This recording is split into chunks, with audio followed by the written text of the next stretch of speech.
জামায়াত ইসলামের সাথে আত্মপ্রকাশ করলো জামায়াত ইসলামেরই দেশের মানুষ বলে যে তাদেরই বাচ্চা কাচ্চা এই এনসিপি কেন বলে নিজের পক্ষে ব্রেন চাইল্ড। হ্যাঁ এটাই বলতেছে যে এই কথাটা যে আসছে যে ব্রেন চাইল্ড, তো এইটা আসছে কেন?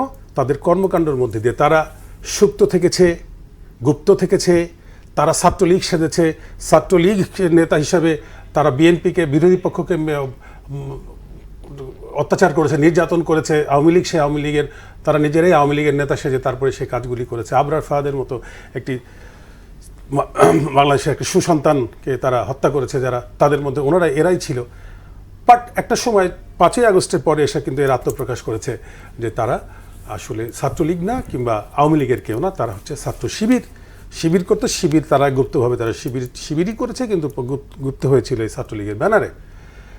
তারা পরবর্তীতে কী হলো, দেখা গেল যে ইউনিভার্সিটিতে, যেখানে দীর্ঘ বহুকাল ছাত্রদল, যেখানে এই ফ্যাসিস্ট যাদেরকে ঢুকতেই দেয় নাই, যাদেরকে যোজন যোজন দূর দিয়ে হাঁটতে হয়েছে, সেই ছাত্রদল একটা বিরাট জনগোষ্ঠী, এদেশের মানুষ দীর্ঘদিন খালেদা জিয়ার নেতৃত্বে আন্দোলন সংগ্রাম করে তারা আল্লাহর কাছে চেয়েছিল যে ফ্যাসিস্টের হাত থেকে, হাসিনার হাত থেকে আল্লাহ দেশটাকে বাঁচাও।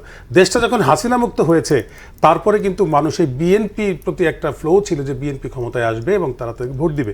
এই ছাত্রদলও মনে করেছিল যে এই ফ্লোতেই বুঝি আমরা বের হয়ে যাব, কিন্তু তাদের সংগঠনটা ছিল না এখানে।